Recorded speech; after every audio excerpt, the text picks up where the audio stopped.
This is Eric from Ember. You're watching Aftershocks TV.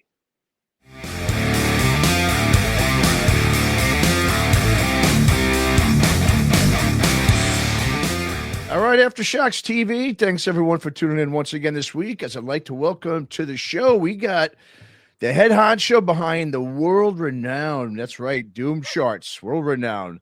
All of us heavy rock journalists, podcasters, and bloggers are really fortunate to be a part of him. Of course, he's also been running his killer blog site called STONER HIVE, which has been going on, man, for like at least 15 plus years or so right now. So we got it from, joining me from Eindhoven, the Netherlands, we got Joop Konraad with us. What's up, Joop? Thanks for coming on, man.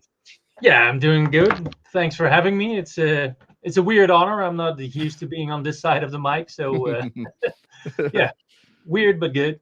Right? Good, yeah. It's about time. How about that, right? It's been a long time you've been doing this, so I think it's about time. Yeah. I've been doing it for my first ever interview with an artist was back in 2002. So wow, that's many years ago.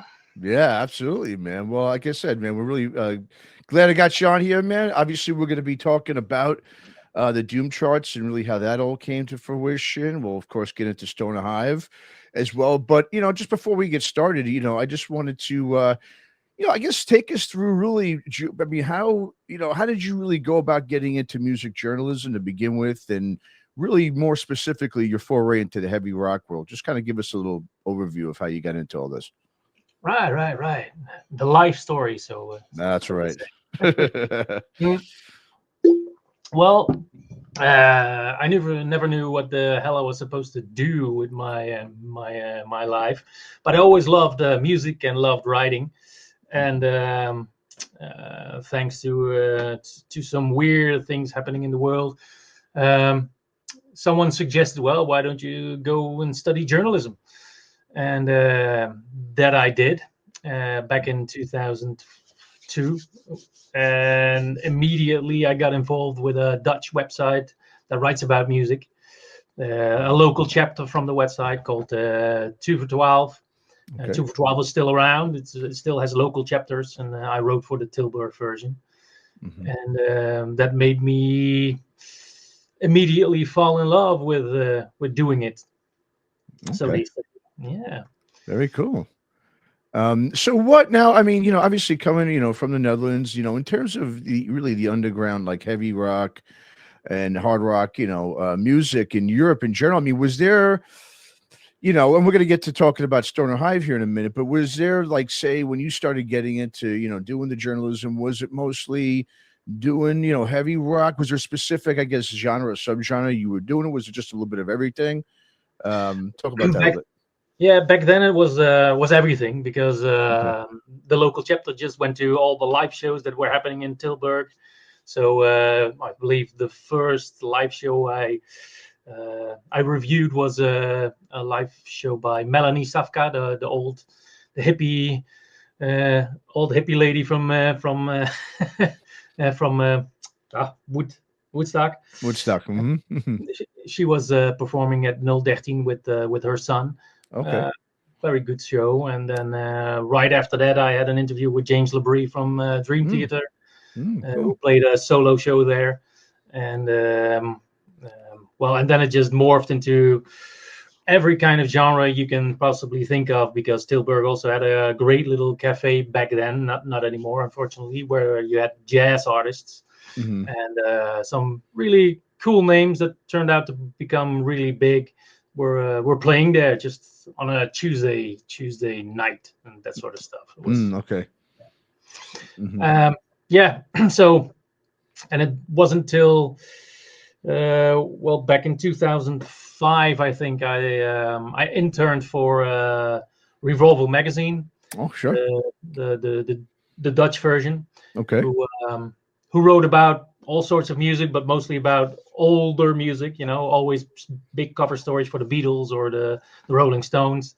And they took me on as an intern, and I stayed with them forever. And even after Revolver morphed into Lust for Life, and I still write for that magazine. Oh, very cool. Yeah.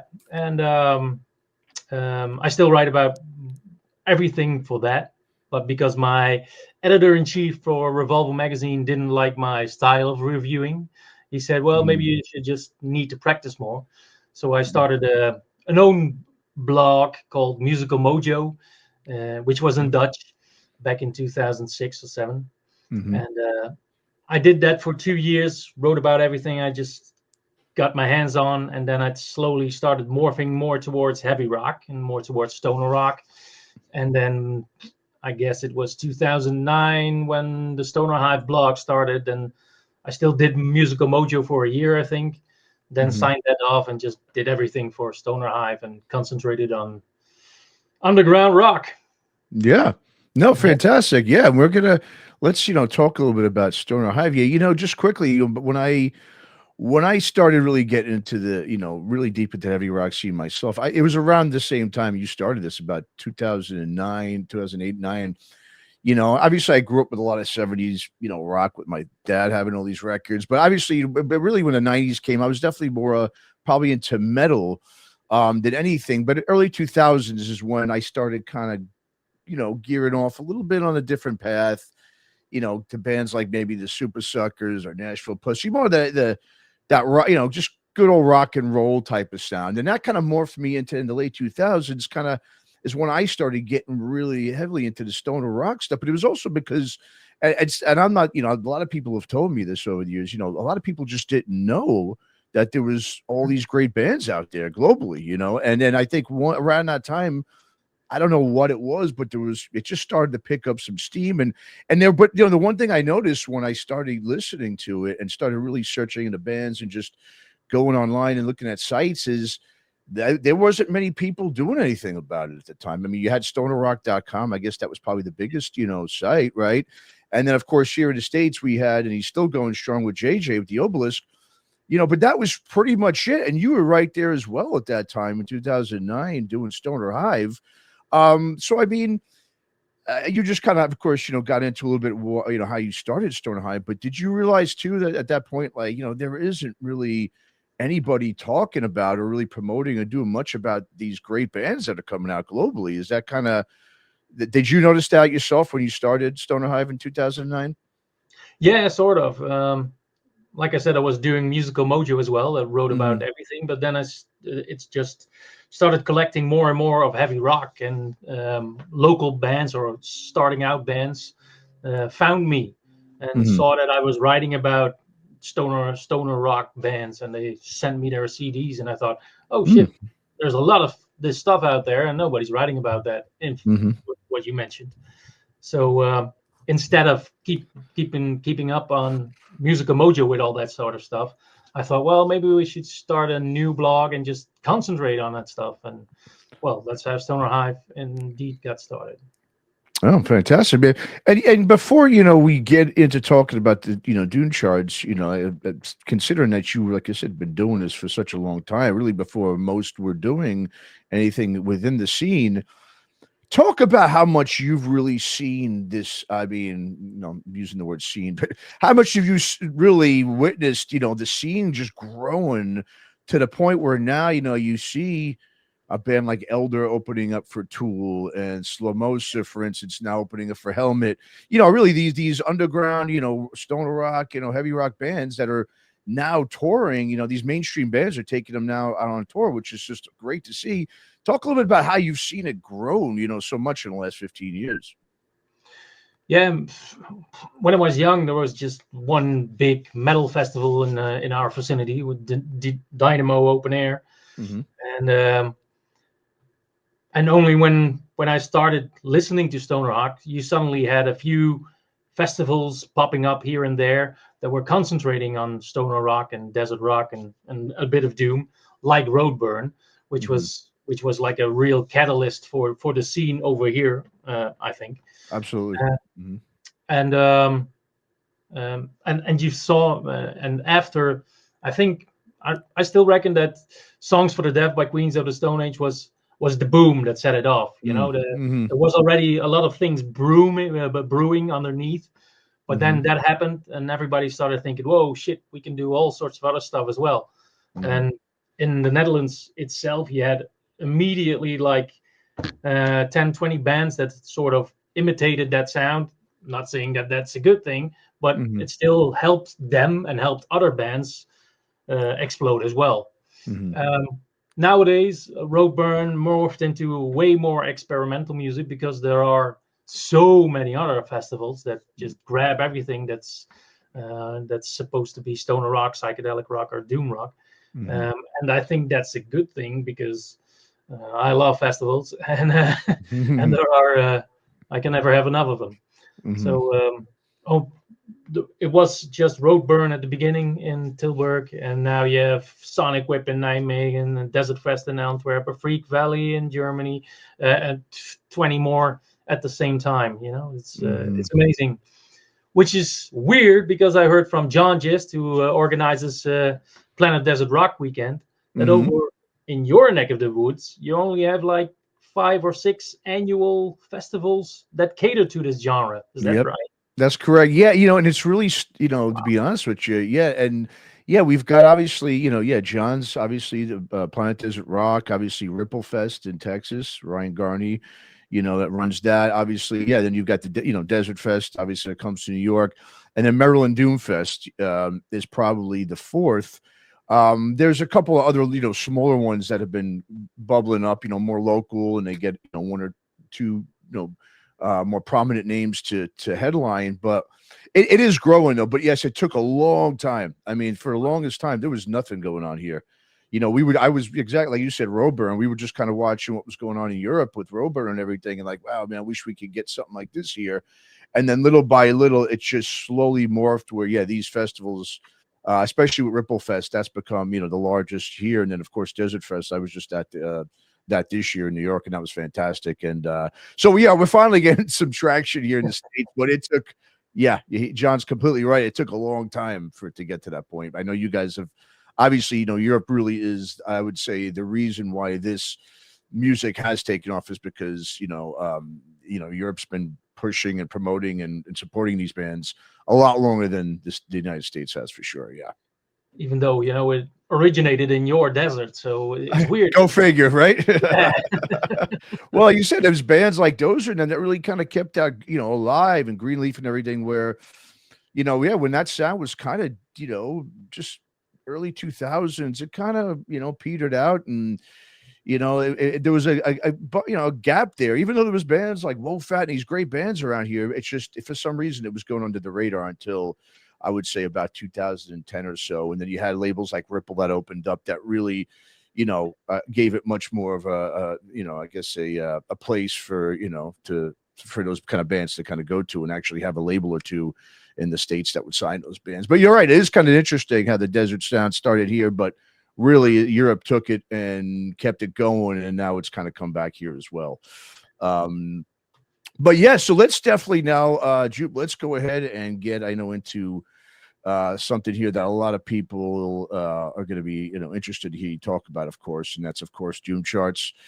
It's one of those things when I, noticed it, or became privy to it, I should say, probably about 4 years ago now. It was just, I think I just randomly discovered it, maybe just on social media. I forget really how exactly I discovered it, but I was so impressed with seeing it, and I was like, man, this is such an amazing concept and idea that you put together, to really just, just bring all these, journalists and bloggers, podcasters, people that review albums, just bring them all, in across the globe, and should sort of have this one, as it says, it's a one-stop shop for the best new heavy albums in the world. So go ahead and, talk about how you started Doom Charts and really what was the vision you had when you started it? Well, first off, I didn't start it. Okay. Yeah, Lucas, Lucas Clarkin, Okay. if I pronounce his last name correctly. He joined Stoner Hive at one point back Okay. in 2011 or 2012 because he loved the Stoner Hive Top 20 countdown at the end of the year. And Okay. after like a few months, he said, "Man, we should do that every month." And I said, "Whoa, do you know how much time and energy goes into that thing?" He said, "Yeah, yeah, yeah." I said, "Well, if you take the lead on it, I'll of course help out, but I'm not gonna do all that work as well." And he said, Mhm. "Well, I'll come back to you." And then a few months later, he invited me into a group, Doom Charts contributors. And there were like 20 of us. Most of them moved on. Steve from Outlaws of the Sun is still there, and he came back sort of. And Captain Beyond Zen is still there. Rod Reinhardt. I might be missing a few now, but yeah. Fraser Jones was there immediately. So yeah, and we started riffing about how it could be done and how it should be done. And dudes from labels entered the scene, entered the group, and dudes from bands, and they all said, well, they all gave their advice about how it should be run. And then actually, it's almost now 10 years ago that the first Doom charts went live. It was always just meant to be an easy, an easy read, just small blurbs that just entice the listener, the reader, to go listen to the album. Over the years, it has kind of morphed into a bit of a reviews as well, but it was always Lucas's idea to make this happen on a monthly basis and just make it a chart, because there is so much. There are so many sites, there are so many labels, so many bands. I mean, we publish 40 now every month, but we get about like 200 every month that get votes. Wow. So yeah. It's it's really amazing. And the thing is, so when this was started, I mean, was it really just the focus on, stoner and doom, and did it kind of morph into, because, I'll talk about it in a minute, but obviously I think sometimes what happens is when people see the word doom, right, they right away think, oh, it's doom metal. Like, I have a buddy in a band that's really, doing pretty well over the last few years. And they had an album out, and they were more of a, I guess, heavy rock / maybe even a groovy little tip of groove metal in them, but they had some doom laden tracks. And I said, hey man, you should really look into the doom chart. We're not a doom band. I said, it's not really just don't doom. Like, don't make that, it could be misleading in that regard. I mean, people might just think, oh, it's just doom, but it's not. Obviously we get a ton of, as a contributor, we get a ton of press releases sent to us that are, even extreme metal even and everything. So it's all over the place. And I try to tell people that, but sometimes they maybe, how it is with subgenres and rock, people get a little too attached to when they see a word like either that's me or it's not me type of thing. So, I mean, has the, I guess, when it comes to the genres that are focused on, has that sort of evolved, as well from when it first started over the last, about 10 years ago, as you said? In a certain way, yes, but I think it was just the name chosen, sort of. It can be just as misleading as, stoner rock. Not many people love the name stoner rock because it doesn't necessarily have anything to do with being a stoner or smoking or being stoned or getting high or whatever. It's just a name that sort of stuck. Same with the Doom charts. I think there were a few other names that sort of passed the review, but then Doom charts had a certain ring to it.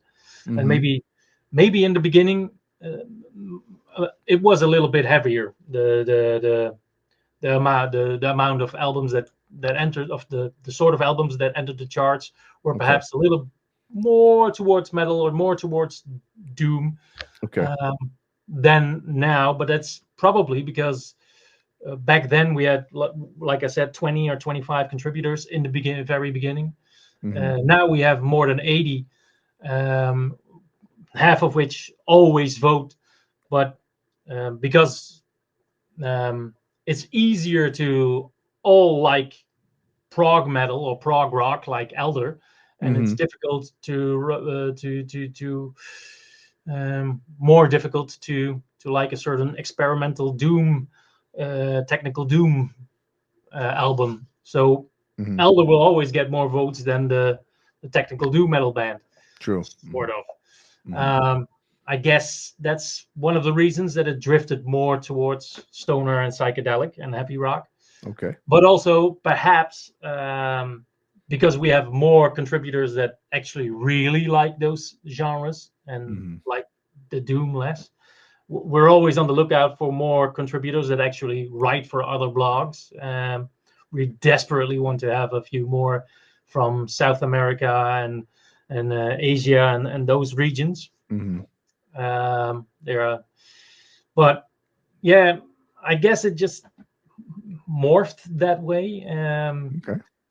There have been talks at one point or many points that, well, maybe we should change the name, but why, man? It has a certain ring to it. We immediately say in the intro lines that, well, all sorts of genres are encapsulated in these charts, so read through them and find out. Yeah, no, and like you said, I mean, yeah, you're doing it for 10 years. It would make no sense to change the name now. Obviously, like you said, it's got its branding. Everybody knows what it is and what it's about.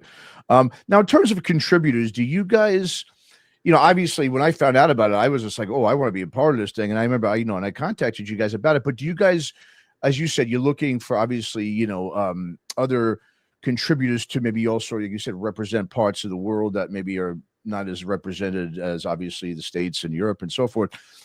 Do you actively go out and seek to find contributors, or is this just something that people come to you mostly for and say, hey, I want to be a part of this? Both. Okay. Both. Whenever another contributor says, well, maybe we should ask him, I always go and ask them, talk to them.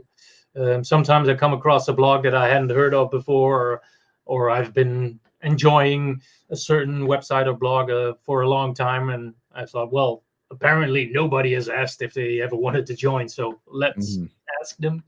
And sometimes a blog or a site or a podcast that contacts us. Sometimes they say they want to join, and sometimes this is for, can we promote this thing, or maybe you promote us, we promote you, or something like that. Either way, yeah, it's always good to have more contributors, because I think the more the merrier, but also more different votes make the charts more valid. Absolutely. Yeah, no doubt. And so is there now also, if someone wanted to be a part of the Doom charts, is there a, I don't want to say criteria, but is there a certain, boxes they need to check or something? Do you have do you guys look at like a specific contributor, or when you're looking for contributors, is there certain elements that you're looking for in order for them to be a part of this? Is it just anyone with a site that likes to review albums and talk about music? What's the sort of criteria, I guess you should say, in order to mostly it's just if they're already active in the heavy underground, either by podcasting, video casting, writing, or whatever. If they're active in the heavy underground, they can always apply. We then send a scathing intro email, this is required, this is how we do things, and if you still see yourself joining up and doing all that stuff, then welcome aboard. Yeah. So, now let's talk about the one thing that everyone anticipates, the element that everyone anticipates every month about the Doom charts is, of course, the monthly tabulation of who topped the charts for that particular month. And I know the way you guys determine that is you have a point system. Sort of, if you don't mind, maybe, walk us through sort of how, I'm not saying you have to go through all the nuances of how the system works, but just kind of give us a general idea of how you tabulate the points and how that kind of works, as where someone can, work their way up the chart, so to speak. Yeah. Well, we have the honorable Remy doing all the math, in fact, but he has a point system in place. We can send our top 25 albums of every month, where the number 1 gets the most points and the number 25 gets the least amount of points. Then he also counts the amount of number 1s that has been cast, and he tabulates them all into different tables, and then morphs them all together to make one giant big top 180, and then the top 40 he sends to me. Okay. And yeah, the exact point system, then I would have to ask Remy to explain that one once again to me, because I did the point system way back when we started, when all the back in 2015 and 2018 or something, and then we did it with all different kinds of people who took the lead for 1 month, and then sort of everybody started dropping out, and it was just me and Bucky who kept the flag going. Oh, okay. And then at one point it was just Bucky that kept the Doom charts going up, except when he couldn't, then I would do 1 or 2 months a year. Mm-hmm. And then a few years ago, it was Bucky said, "Well, I'm going to leave social media. Can you take over again?" And then I took over. Okay. But yeah, points immediately when that happened. That was the point I was going to make. Immediately when that happened, Remy said, "Well, I'm not one for the WordPress site and doing the site stuff, but I love doing the math. So maybe I can do that part and take some workload off your hands." And that's great. I mean, and of course, you guys, this is completely something you're obviously doing with your free time and volunteering to do. And I think maybe a lot of people, I don't know if they understand that or not, but and that's really impressive. And it's got to feel good for you, just with doing this, doing the Doom charts. Just when you see a lot of these up and coming, heavy rock bands from the underground, not obviously just the bands that are on labels, but pretty much any and any band in general, when they're submitting their album and it's popping up on the charts, the next thing you know is they're getting signed. And really, I mean, essentially the Doom charts, a lot of bands and people in the scene, labels and journalists and so forth, they really use it as sort of a barometer or like a measuring stick, if you want to say, in terms of how well really their music's being received. And because they reference it all the time. I mean, you can see all these bands, like, they're looking forward to it when they release their album. They're looking, sitting there going, all right, what number am I going to finish on here, my band, on the Doom chart? So, I mean, that's got to feel good, I would say, that, you guys have kept this thing going for so long, where now it's at a point where this is a big thing for, and not just really even underground bands. You see some more, bigger artists that, whether it's a new band they have out or a band that they've reformed or have a reunion, they put out a record, they're looking at the Doom charts as well to see what the reaction is and to kind of, that's got to feel good. That, what you've done with the Doom charts is really contributing greatly to the scene, not only exposure, but also, there's this sort of centralized place where now people can go to see, okay, not only what's coming out and what's new, but how well other,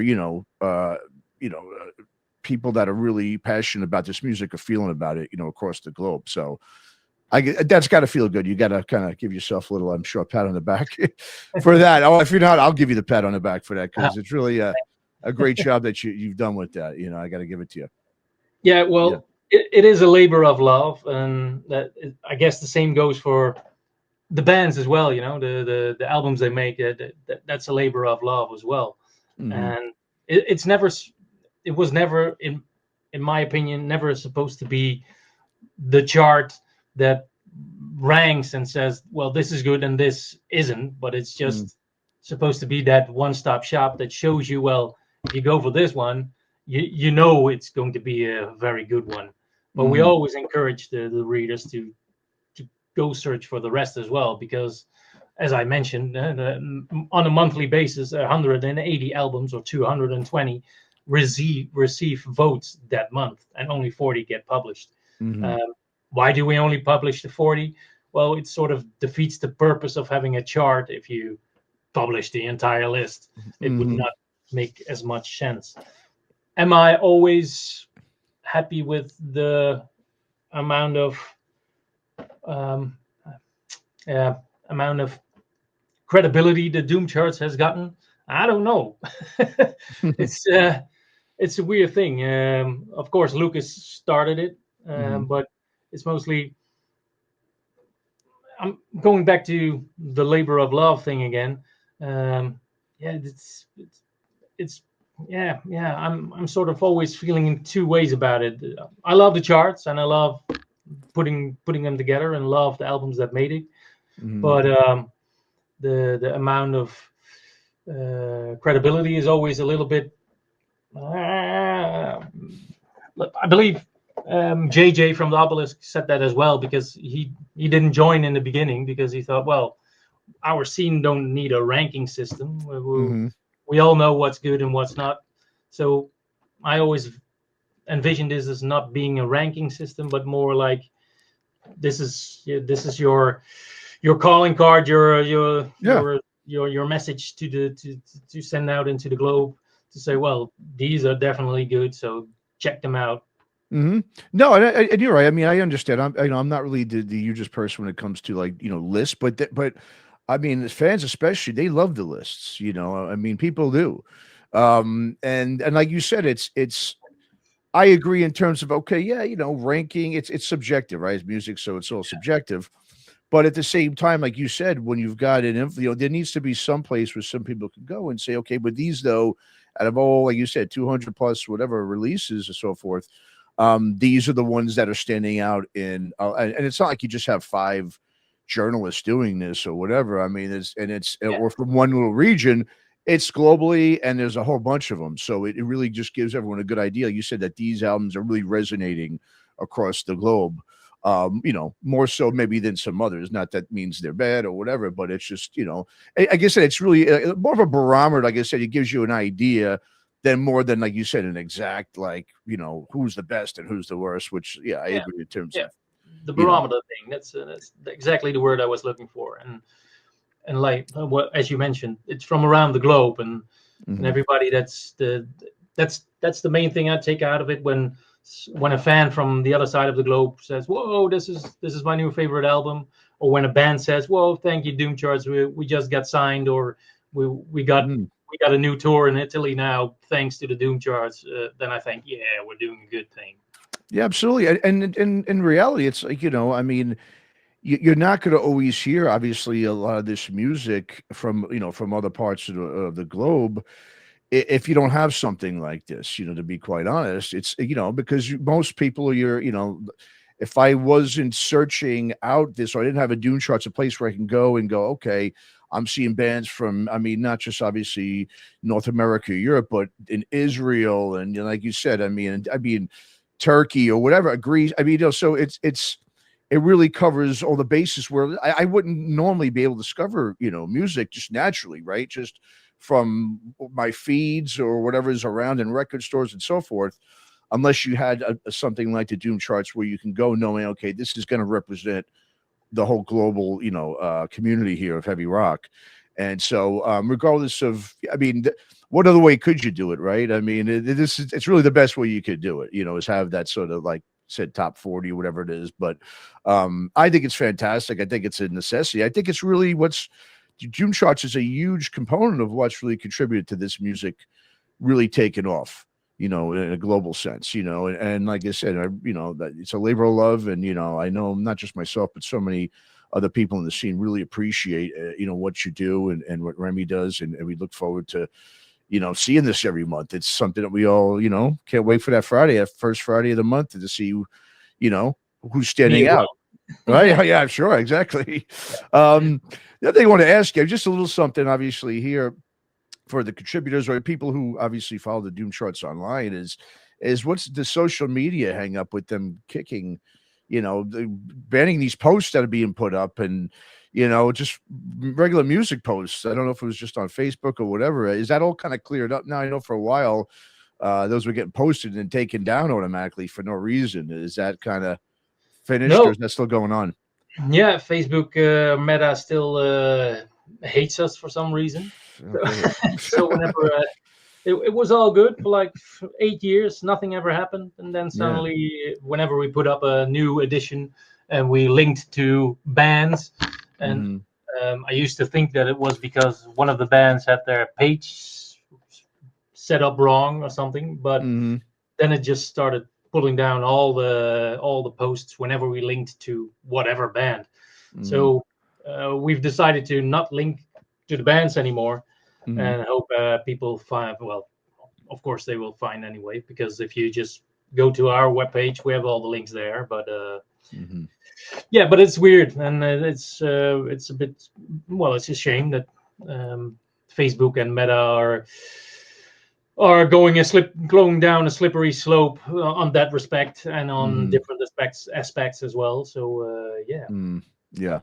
Yeah. And the one thing I want to tip my cap to you too, as well, is, obviously the one thing I do love about the group is, obviously we're all from different parts of the world. We're all, might have different, beliefs and so forth. But I love the fact that you don't really have politics at all that seep into, any of this, which I find, which is great. It's very refreshing because it's hard to these days, and everyone, I get it. It's just that kind of atmosphere, but it's great to keep that sort of separate because, not to sound cliche-ish, but music is supposed to bring everyone together, from all different types of, backgrounds and so forth. So I think it's great that the Doom Charts really, it's really just focused on the music, and it is a great way to bring, bands and fans and everyone alike just together and to really just to bond around the music, and that's it, and so you do a great job with that. I wanted to tip my cap to you as well with that. Yeah.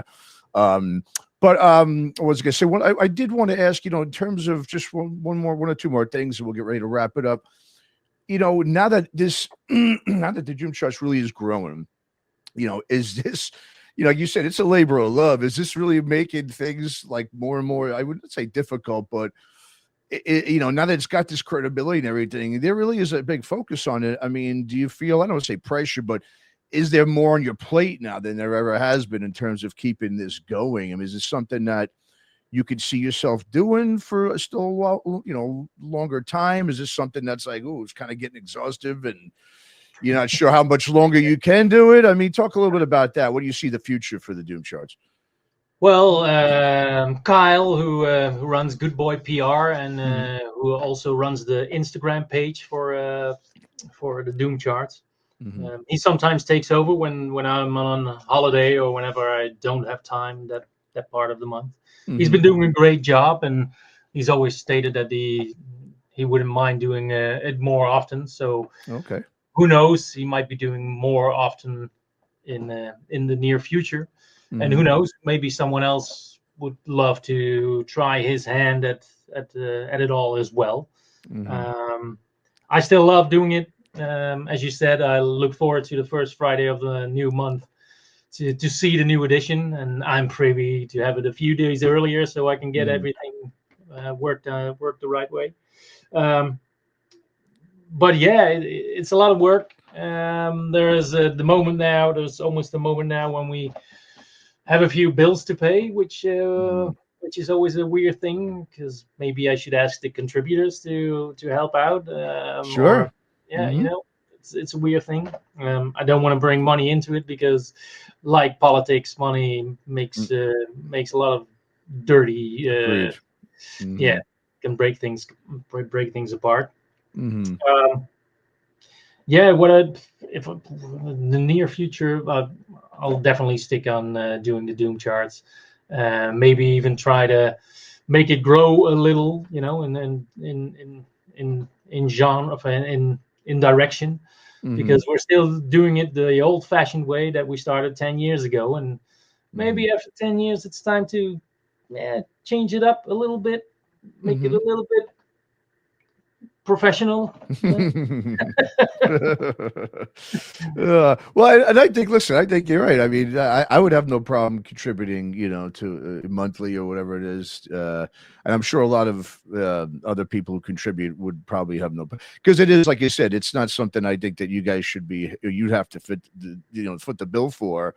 The fact that it's also, grown so much, and so I'm all for that. I hope the rest of the contributors are up for that. If I know what you mean with the money. Yeah, it does always kind of taint things, and it's, they say it can be the root of all evil, money, but at the same time, it's a reality, right? And we all got bills to pay and everything. And if this is something that everybody wants to keep going, I think everybody should contribute. So I'm going to put my vote that yes. Contribute. The contributors need to literally contribute maybe a little more.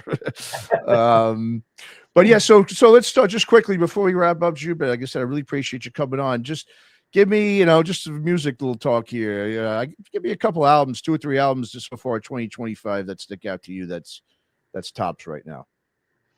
Well, I've just put up a weird rant about the new Del Toro's album called Stainless. Which is an awesome instrumental surf rock, psychedelic stoner rock album. Very rock noir, morphs into David Lynch kind of atmospheres. Okay. Very interesting album. I was also just listening to a band from Zurich, Switzerland called Black Widows. There are more Black Widows bands, but this one is from Zurich, Switzerland. The album was called Euphoria, I think. It comes out in a few months. Very interesting stuff. Mm-hmm. The new Cryptograph album, amazing. Mm-hmm. The new Acid Magus album coming out soon. Steve Howe from Outlaws of the Sun already wrote about it, but it's incredible album. Yeah, I'm definitely missing a few that I've been really loving, but sure, I know it's hard to say when you put on the spot like that. I always have a hard time too. Yeah. What about now some Dutch bands? Before we go on, what's your favorite so far then? Oh yeah, see, you putting me on the spot. I'm the worst at this. It's like I always have like these things in my head, and then when someone asks me, for some reason, it's just like I'm like, like I totally. But I would say, well, the one I just heard last week, the new Warlung. I'm a huge fan of them. I love the new Warlung record. Again, I'm gonna have to. It's like I have a list. I'd have to go to like my list here and look off it. But let me let's see here. I can try to. Obviously, I voted for the Dunes record. Obviously, last month, and that finished, near the top there. Obviously, I guess those are the two I'm just thinking. And man. Yes, like I said, I just go blank. I don't get it what it is, man. Like I said, I'd have to hit up a chart. Sorry? Have you heard the first single from The Elven? The new Spanish project together with Isaiah Mitchell from Earthless. Oh no, I have not. I have not heard that. Shine. It's addictive. That one track. Can't wait to hear the rest of the album. Anything with Isaiah Mitchell on it, man, sign me up. That is, I mean, I always say me and John Gist, we used to do a podcast together, Heavy Galaxy Show, and we always said that Isaiah Mitchell is probably the best guitarist in the world that not many people have heard of.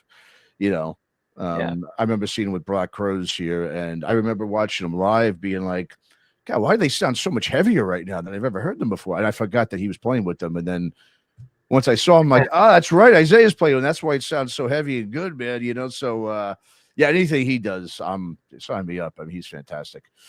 But also Dutch bands now. Well, I have you here too. I mean, my favorite Dutch band, these days is Bard Vader. I love them. Yeah. Give me a couple others that people should be checking out that they may not be privy to yet. Well, Del Toro's is Dutch. Del Toro's? Okay.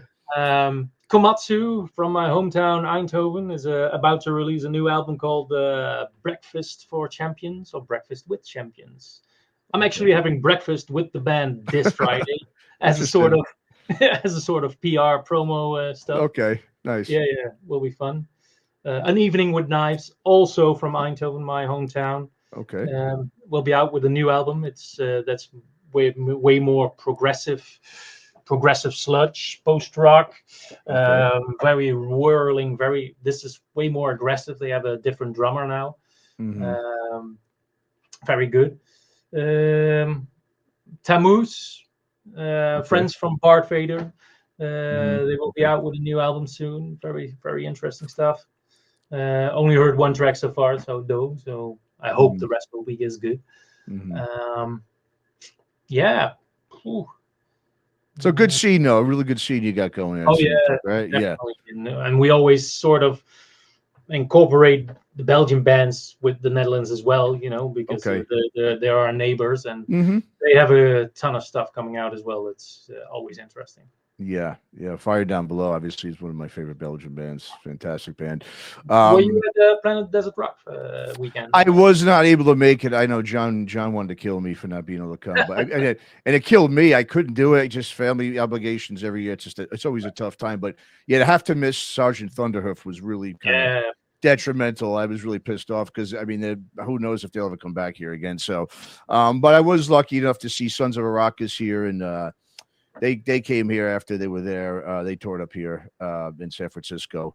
So we'll be seeing Sons of Arrakis at Sonic Whip this year. It's never seen them live before. Oh yeah, you won't be disappointed. Fantastic. Yeah. I unfortunately have not seen Sergeant Thunderhoof live yet, so that's very high on my list. Oh yeah, that was like top of my list. That's why it killed me not to be able to go to Planet Desert Rock. But like I said, I did go to Desert Fest this past year, and I'm going to be going to Ripple Fest in September. So I'm gonna hit them all up. You know, that's the goal, is to hit up one a year at least. You know, and and yeah, just I just, like I said, it's the fact that we even have these festivals over here is really kind of special in general, because the States has never really been known much for the festivals. I mean, we're catching up a little. We're never going to catch up to what you guys do in Europe, but we used to sit here and I look at all these amazing festivals in Europe and be like, what the hell is freaking wrong with us here, man? We can't get, I mean, just a festival with a bunch of just heavy bands. And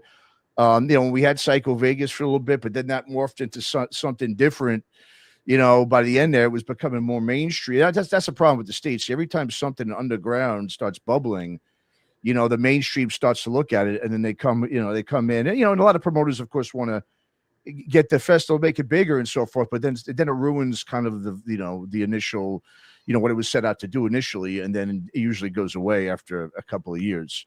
Which is what happened to Psycho Vegas. It's happened to so many festivals here, but it's good to see Ripple. I think the key is, with Desert Fest and Ripple Fest and so forth, these are all, driven by people in the scene, right? Band members, or people that are in the scene. It's not from, big, people that have more of a financial interest in it. It really is, fan and band driven. And I think that's the important thing to keep a lot of these festivals, especially here in the States, is to keep, if you keep it that way, it sort of keeps it, more intimate and, but once you get a little, I guess I don't say greed, but once you want to expand it a little more, that it could really lose what it initially was set out to do, and, but we're getting better. Let's just put it that way. It's getting better here.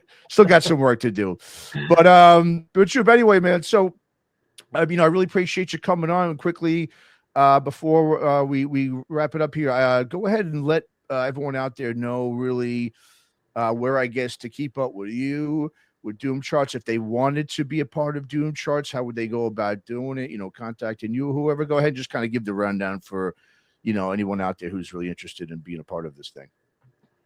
Right. Well, yeah, you can find me at Stoner Hive, at the Stoner Hive Facebook page, or at Stoner Hive blogger. There's a email address listed on both sides. You can email me there. If you're already part of the Heavy Underground, if you already have your own site, or you write for a different outlet, or you podcast, or you videocast, or you whatever you do, and you think, oh shit, man, I would love to be a part of the Doom Charts, you can always send an email, and we'll go over everything then together. And I just want to stress the fact that follow the bloggers, follow the cool cats who all do this as a labor of love. I mean, personally, I always try to look at a few blogs a day, because there are so many. Our contributors all do wonderful stuff. I'm addicted to Bobby Rayfield from Monuments in Ruin and his mystery pick segment that he does every month for the Doom Charts. And that's cool. Yeah. And I just follow the rest whenever I do have time, because, time is the only thing we have little of, right? That is true. So you got to make the most out of it. Absolutely, man.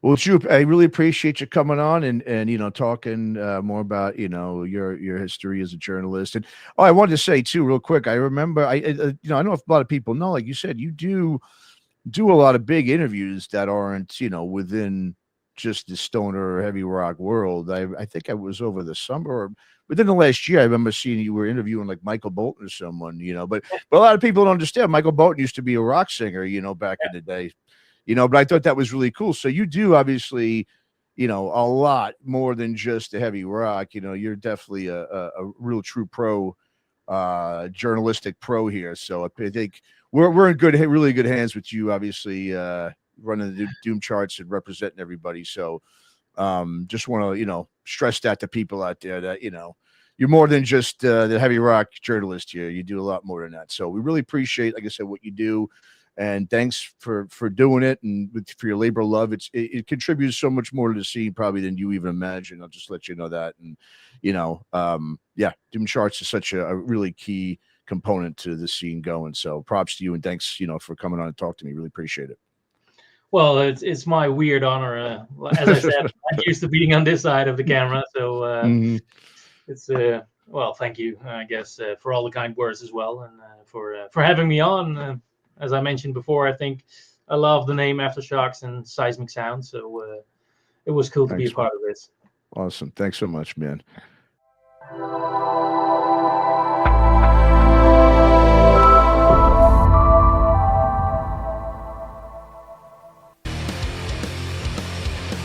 I had an interest in music always. It's always kind of been around me some way, shape, or form.